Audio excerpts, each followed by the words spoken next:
आदाब नाजरीन, मैं मौजूद हूँ आज एडवोकेट शाहिद अली साहब के पास में। दिल्ली वक्फ बोर्ड की जो ज़मीनें हैं उनको लेकर के जिस तरीके के कब्ज़े के मामलात सामने आते हैं, और शाहिद अली एडवोकेट ने जो है एक पीआईएल भी डाली थी जो चुनाव के ज़रिए जो है वक्फ बोर्ड का चेयरमैन चुना जाए, उस पर क्या अब तक कार्रवाई रही है और इसके क्या नतीजे और क्या फ़ायदे इसके जो है लोगों को मिलेंगे अगर ये चुनाव होने के बाद चेयरमैन अगर चुना जाता है दिल्ली वक्फ बोर्ड का। ये तमाम सवाल और ये तमाम बातें मैं जो है जानने की कोशिश करूँगा एडवोकेट शाहिद अली से। शाहिद साहब, सबसे पहले तो मैं आपसे एक ये सवाल करना चाहूँगा, जो आपने पीआईएल डाली थी वक्फ बोर्ड को लेकर के कि जिस तरीके से गुरुद्वारा प्रबंधक कमेटी होती है इस तरीके से जो है वक्फ बोर्ड का चेयरमैन जो है चुना जाना चाहिए, लेकिन अब जिस तरीके से वक्फ बोर्ड की जायदाद के साथ लगातार मामले सामने आते रहते हैं कब्ज़े के, अभी हाल ही में जो है चांदनी चौक इलाके का मस्जिद का मामला आया होगा, आपने भी देखा होगा शायद, तो इसमें क्या जो आपकी पीआईएल थी उसमें क्या कार्रवाई रही और ये क्यों ज़रूरी है? देखिए, हमने एक बहुत छोटी सी मांग करी है और वो मांग भले छोटी है लेकिन वो तमाम बीमारियों का इलाज उसके अंदर है। वो मांग हमारी ये है कि वक्फ बोर्ड के चेयरमैन और बाकी जितने भी अहदेदारान हैं, जो कमेटी है, उसका इलेक्शन हो जिस तरह से गुरुद्वारा प्रबंधक कमेटी का इलेक्शन होता है।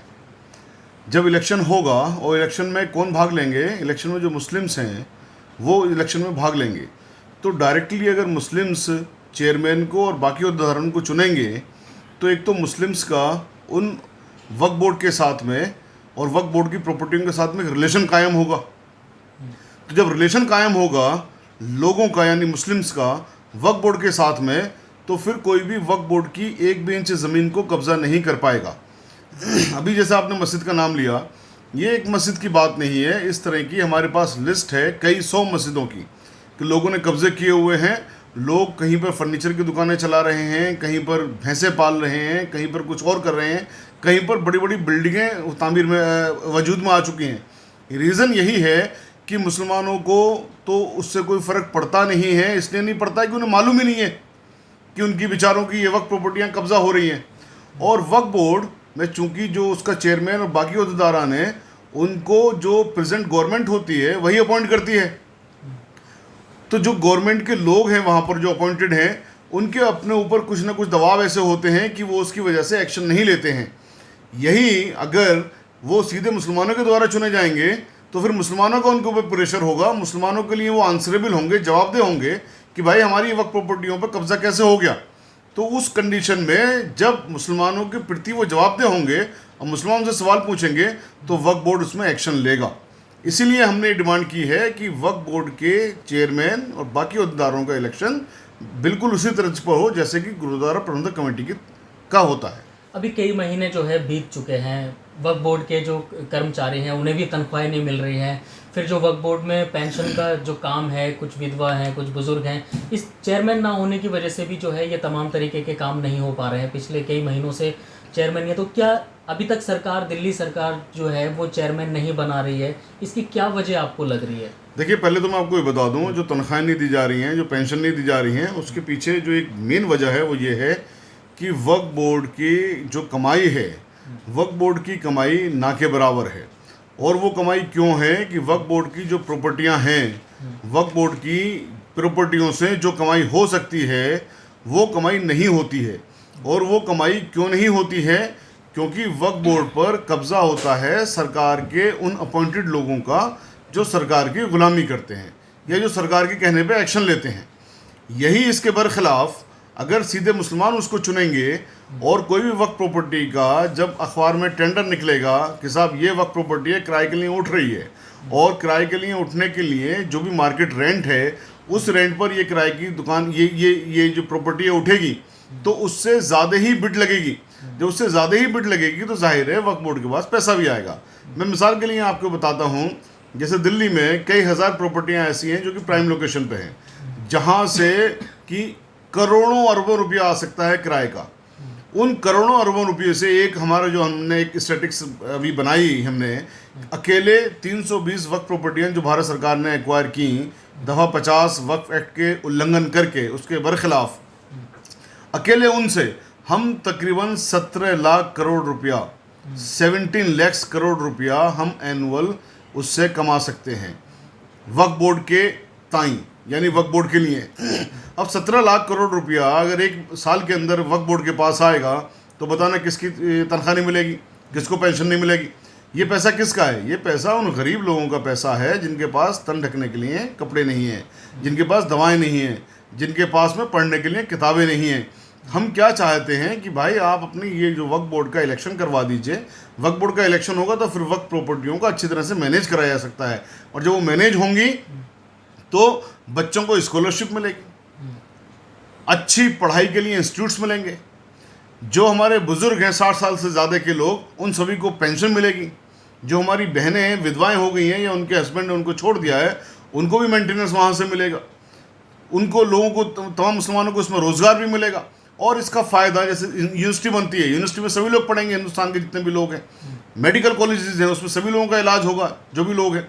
तो आप ये सोचिए कि एक अकेली इस चीज़ से पूरे मुल्क का फ़ायदा होने जा रहा है, और साथ में मुसलमान बेरोज़गार नहीं रहेंगे, भूखे नहीं रहेंगे, उनका कोई इशू नहीं रहेगा। तो सरकार क्या जानबूझकर इस चीज़ को नहीं करना चाहती, या मुसलमान जो है बेदार नहीं है इस चीज़ को लेकर के? देखिए, इसमें गलती दोनों की है। सबसे पहली गलती तो इसमें हमारी है, मुसलमानों की।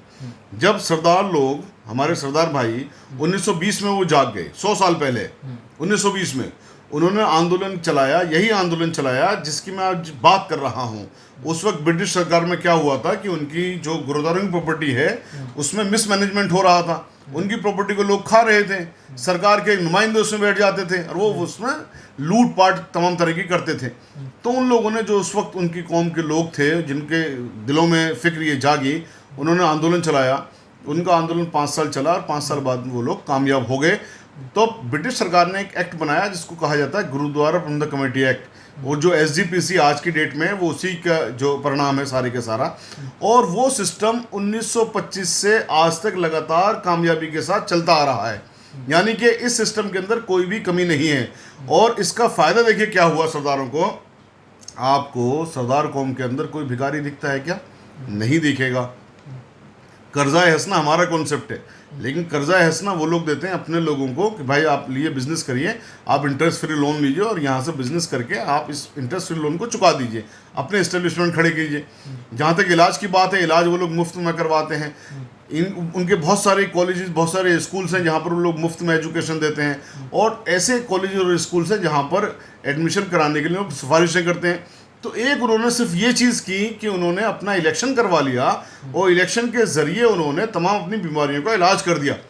और इस कदर वो लोग मजबूत हैं कि वो सरकार से आपको किसी चीज़ की डिमांड करते हुए नहीं दिखते कभी भी। तो सबसे पहली तो इसमें गलती हमारी है मुसलमानों की कि एक हमारे जो भाई हैं दूसरे, यानी सिख भाई हमारे, वो 1920 में जाग गए, 1925 में वो कामयाब भी हो गए। हम लोगों ने अभी तक इस पर डिमांड भी नहीं करनी शुरू की है, अभी तक डिमांड भी करनी शुरू नहीं की है। इसमें जो हमारी तहरीक चल रही है, इसमें लोगों के पास, आपको ताज्जुब होगा वाजिद साहब, कि जब हम लोगों से जुड़ते हैं, इन बातों को बताते हैं, तो लोग कहते हैं कि साहब हमारी वक्फ की इतनी प्रॉपर्टी हमें पता ही नहीं है, हमारे वक्त से इतना काम हो सकता है हमें पता ही नहीं है, और हम इस वक्त में क्या डायरेक्टली इन्वॉल्व हो सकते हैं हमें पता ही नहीं है। ये बात हमें तो ये बताया कि साहब एक चेयरमैन आएगा, उस चेयरमैन की तरफ देखेंगे, उस चेयरमैन ने कुछ कर दिया तो कर दिया, नहीं किया तो नहीं किया। तो ये जो सारी चीज़ें हैं, इन चीज़ों का सोचना बहुत ज़रूरी है। अगर मुसलमान 100% में से अगर 10% भी जाग गए तो इंशाल्लाह हम इसमें कामयाब हो जाएंगे। आपने जो PIL डाली है इस चीज़ को लेकर के, उसका क्या रिजल्ट जो है दिखाई दे रहा है, या क्या अभी तक उस पर आगे काम किया? हमने जो इलेक्शन वाली चीज़ है, जो गुरुद्वारा प्रबंधक कमेटी की तर्ज पर हमारा ये जो चीज़ है, उसमें हमने पिटिशंस डाली तमाम जितने भी हिंदुस्तान के अंदर, हमारे भारत के अंदर जितने भी स्टेट्स हैं, उन सबके चीफ मिनिस्टर्स को। हमने ऑनरेबल प्राइम मिनिस्टर साहब को भी पिटिशंस डाली, और हमारे पास में पूरे मुल्क भर से उसमें जवाब आए तमाम CMs के। गोवा में तो खैर वक्फ बोर्ड ही नहीं है। उन सबके जवाब बड़े चौंकाने वाले थे। कुछ ने तो ये कहा साहब ये पॉलिसी मैटर है, इसमें तो ये विधानसभा के अंदर कानून बनेगा। ऑनरेबल प्राइम मिनिस्टर साहब के पास से भी जवाब ये आया कि साहब ये तो पार्लियामेंट के अंदर कानून बनेगा। तो भाई बनाइए ना कानून, विधानसभा के अंदर बनेगा तो विधानसभा के अंदर बनाइए, पार्लियामेंट के अंदर बनेगा तो पार्लियामेंट के अंदर बनाइए। ये जो वक्फ का कानून है, ये जो वक्फ का जो सब्जेक्ट है, ये कॉन्स्टिट्यूशन की कंकरेंट लिस्ट में है, यानी कि इसमें सेंटर का भी और स्टेट का भी, दोनों का बराबर का इस पर हक है, और दोनों इसमें बराबर के शरीक हैं, और दोनों इसमें कानून बना सकते हैं। अगर सेंटर नहीं बना रही तो स्टेट बना सकते हैं। स्टेट नहीं बना, सेंटर बना सकती, लेकिन सेंटर से और स्टेट से कहने वाले तो लोग हों। हमने पिटिशंस दे दी, उसमें उनके जवाब आए, उसमें उनका कि साहब ये जो एक सब्जेक्ट है ये पॉलिसी मैटर है।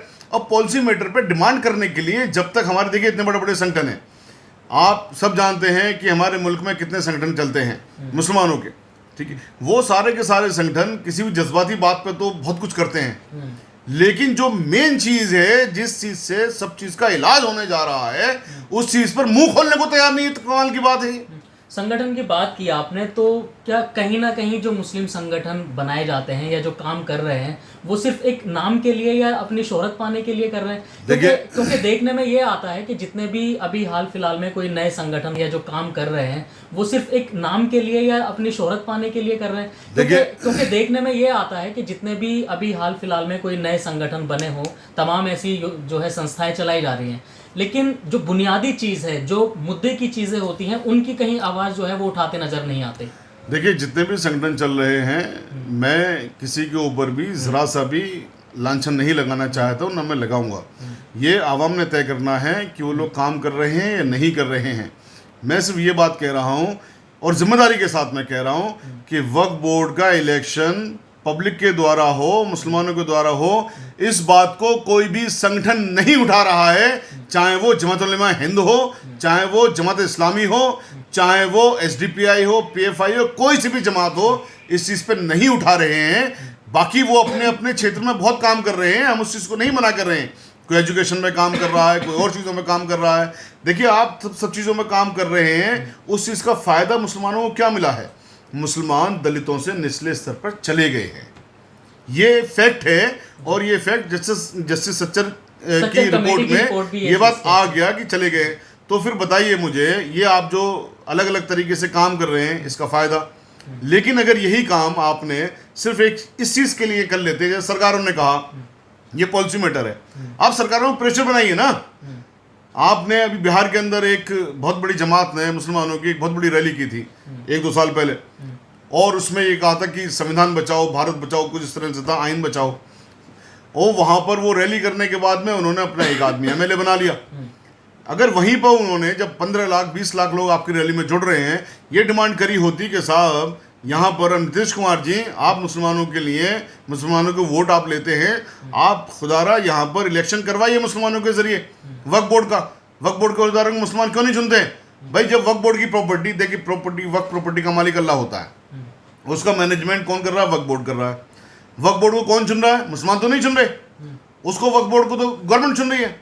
तो ये कितनी अजीब विडंबना है कि प्रॉपर्टी अल्लाह सुब्हानहू तआला की, उसका बेनिफिट मुसलमानों के लिए इस्तेमाल होना है, अब मुसलमानों की उसमें जरा सी भी हिस्सेदारी है ही नहीं कि कौन चुना जा रहा है, कौन नहीं चुना जा रहा। एक चीज़ और, मेरा सवाल ये कि अगर चुनाव होते हैं और पब्लिक के ज़रिए जो है, आवाम के ज़रिए चेयरमैन चुना जाता है वक्फ बोर्ड का, तो इससे सरकार को कितना जो है लाभ होगा? सरकार पे कितनी जो प्रेशर है एक माइनॉरिटी का, वो किस कदर कम होगा? बहुत अच्छा आपने सवाल किया।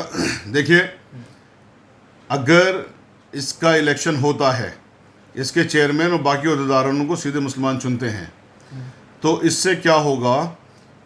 इसमें वक्फ बोर्ड की तमाम प्रॉपर्टियों का मैनेजमेंट बहुत अच्छी तरह से हो पाएगा, और उन प्रॉपर्टियों के मैनेजमेंट की वजह से ट्रांसपेरेंसी और जो आंसरेबिलिटी आएगी, उसकी वजह से हम लोग हर साल हर स्टेट में हर साल एक एम्स से अच्छा हॉस्पिटल खोल लेंगे, हम एक बहुत बढ़िया वाली यूनिवर्सिटी कायम कर लेंगे, हम इंजीनियरिंग कॉलेजेस बहुत सारे कायम कर लेंगे, हम और जो छोटे मोटे कॉलेजेस होते हैं 12th तक के, वो बहुत सारे कायम कर लेंगे, हम पोली क्लिनिक जो आज दिल्ली में मोहल्ला क्लिनिक के नाम से जाने जाते हैं, हम पोली क्लिनिक बहुत सारे खोल लेंगे। तो अगर ये सारी चीज़ें हम खोल सकते हैं, पूरी स्टैटिस्टिक्स हमारे पास हैं, हम किसी से भी इस बारे में बहस करने के लिए तैयार हैं। अब बताइए मुझे आप, अगर एम्स से अच्छे हॉस्पिटल खुलेंगे तो सरकार की जिम्मेदारी जो मेडिसिन या जो मेडिकल फैसिलिटी प्रोवाइड करने की है, वो सरकार की जिम्मेदारी कम होती है नहीं होती है? अगर यूनिवर्सिटी खुलेंगी तो यूनिवर्सिटी के ज़रिए जो पढ़ाइयाँ होंगी, या कॉलेज की जो पढ़ाइयाँ होंगी, इंजीनियरिंग कॉलेज, अदर कॉलेज के जरिए जो पढ़ाइयाँ होंगी, तो उसमें जो सरकार की जिम्मेदारी है अच्छी एजुकेशन देने की, वो जिम्मेदारी कम होगी नहीं होगी? तो इसमें जब ये सब चीज़ खुलेंगी तो इसमें कितने लोगों को रोज़गार मिलेगा? तो रोजगार देने की जिम्मेदारी सरकार की है, लेकिन इस चीज़ से रोजगार भी करोड़ों लोगों को मिलेगा। तो सरकार की जिम्मेदारी कम होगी नहीं होगी? सरकार से जब ये सब चीज़ हो जाएगी तो कोई स्कॉलरशिप की डिमांड नहीं होगी, चाहिए भी नहीं हमें। कोई रिजर्वेशन की डिमांड नहीं होगी, चाहिए भी नहीं हमें। हमारे पास अल्लाह ने इतना सब कुछ दिया है, हमारे बुजुर्गों ने इतनी प्रॉपर्टियाँ छोड़ी हैं। तो इसमें सिर्फ मुसलमानों का फ़ायदा नहीं है, इसमें सरकारों का फ़ायदा है। और सिर्फ सरकारों का और मुसलमानों का ही फ़ायदा नहीं, इसमें पूरे भारत का फ़ायदा है। तो क्या ये माना जाए या ये लगता है कि सरकार इसमें अगर मुसलमान आवाज़ उठाता है इस चीज़ को लेकर के, तो सरकार इसमें मदद करेगी और इस जो रास्ता है इसको आसान बनाने की कोशिश भी करेगी? देखिए, बच्चा भी अगर भूखा होता है क्योंकि जिस तरीके की राजनीति चली जा रही है, जब तक वो रोता नहीं है, माँ भी दूध नहीं पिलाती। माँ से ज़्यादा प्यार कोई नहीं करता बच्चे को। तो इसके लिए ये बात तो आप तय मान लीजिए कि सरकारें तब तक इस पर कोई कार्रवाई नहीं करेंगी जब तक मुसलमान इस पर आवाज़ नहीं उठाएंगे। तो इस पर तो आवाज़ तो उठानी ही पड़ेगी, तमाम ऑर्गेनाइजेशंस को आवाज़ उठानी पड़ेगी, हमें आवाज़ उठानी पड़ेगी, आपको आवाज़ उठानी पड़ेगी। जब ये आवाज़ उठेगी तो इस चीज़ का इलाज ही हो जाएगा, इंशाल्लाह ये हमारा हो जाएगा। जब ये हमारा हो जाएगा तो फिर तमाम बीमारियों का इसमें इलाज भी हो जाएगा। कहाँ से पहल करें? नौजवानों को किस तरीके से पहल करनी चाहिए? अगर पहल करने के लिए हमने ऑल ओवर इंडिया में हमारे वेबिनार चल रहे हैं। हम अभी तक कर्नाटका में वेबिनार कर चुके हैं, महाराष्ट्र में कर चुके हैं, केरल में कर चुके हैं, आसाम में कर चुके हैं, बंगाल में कर चुके हैं। और जो छोटे मोटे फिर हमारे वेबिनार हैं, जो हमारी कमेटियां बननी है, मुल्क भर में हमारी कमेटियां बननी है इस चीज़ के लिए, क्योंकि ये आंदोलन हम पूरे भारत के अंदर चलाना चाहते हैं। हमने अभी भी हम सबसे तमाम ऑर्गेनाइजेशन से कह रहे हैं कि आप अपने अपने स्तर से आवाज़ उठाइए, हम आपको हेल्प करने को तैयार हैं। अपने नामों से उठाइए, हमें नाम भी नहीं चाहिए, लेकिन हम साथ साथ अपनी पूरा एक संगठन बना रहे हैं पूरे भारत के अंदर, क्योंकि हमें ये लगता है कि ये लोग शायद अब भी आवाज़ नहीं उठा पाएंगे। तो हम इसकी आवाज़ उठा रहे हैं। हमने इसकी शुरुआत दिल्ली से ऑलरेडी कर चुकी हैं। दिल्ली में हमने केजरीवाल साहब को, अभी हमने दोबारा से एक पिटीशन लिखी है पिछले महीने, और केजरीवाल साहब से हमने ये रिक्वेस्ट की है कि साहब आपके दिल्ली की असेंबली में एब्सोल्यूट मेजोरिटी है, आपके 62-63 MLA हैं, आपको मुसलमान ने एक तरफा वोट भी दिया है। आप अगर मुसलमानों के लिए कानून बना देंगे तो आपकी सेहत पे कोई फ़र्क नहीं पड़ेगा, क्योंकि इसमें किसी भी हिंदू भाई का कोई मसला भी नहीं है, कोई उनका कोई भी हक नहीं मारा जा रहा है। तो जब उनका कोई हक नहीं मारा जा रहा है और आप इसे करने से आप हिंदुओं को भी फ़ायदा पहुंचाएंगे, सिखों को भी फ़ायदा पहुंचाएंगे, आप ईसाई यानी पूरे भारत को आप फ़ायदा पहुंचाएंगे, तो आप इसको कर दीजिए। तो जब आप इसको अगर आपकी करने की अंदर चाहत होगी तभी करेंगे ना। हमने पिटीशन लिखी, पिटीशन पे केजरीवाल साहब सो गए, आंख बंद करके गहरी नींद में सोए हुए हैं इस पर, क्योंकि उन्हें पता मुसलमानों की बात है साहब, मुसलमानों में कोई आवाज़ से उठाता नहीं है और ये भी कितनी आवाज़ उठाएंगे, इसलिए इनको एक तरफ छोड़ दीजिए। हमने 13 सितंबर को केजरीवाल साहब के ऑफिशियल रेजिडेंस का घेराव करने की हमने कॉल दी है कि केजरीवाल साहब अगर इस पर नहीं जागे और केजरीवाल साहब ने इस पर स्टेप नहीं लिए तो हम 13 सितंबर को 3 बजे केजरीवाल साहब के घर का घेराव करेंगे। तो जिस तरीके से ये सारे सवाल और उन सवालों के जवाब और जो तब समझाया है शाहिद अली साहब ने कि कितना ज़रूरी है, और जब तक हम इसकी जो है अपने हक़ की आवाज़ नहीं उठाएंगे, दिल्ली वक्फ बोर्ड के अंदर जिस तरीके की बातें सामने आती हैं कि कहीं कब्ज़ा हो गया या कहीं वक्फ बोर्ड की ज़मीन को जो है बेच दिया गया, ऐसे तमाम आरोप लगते चले आ रहे हैं शुरू से। तो कहीं ना कहीं अपना हक़ पाने के लिए नौजवानों को और मुस्लिम अवाम को आवाज़ उठाने की ज़रूरत है, तभी जो है सरकारें भी इस पर कुछ अमल करेंगी, और जाहिर सी बात है जब आवाज़ें उठेंगी तो कहीं ना कहीं तो उसका असर नज़र आएगा। दिल्ली से न्यूज़ मैक्स के लिए मैं अब्दुल वाजिद चिश्ती निज़ामी।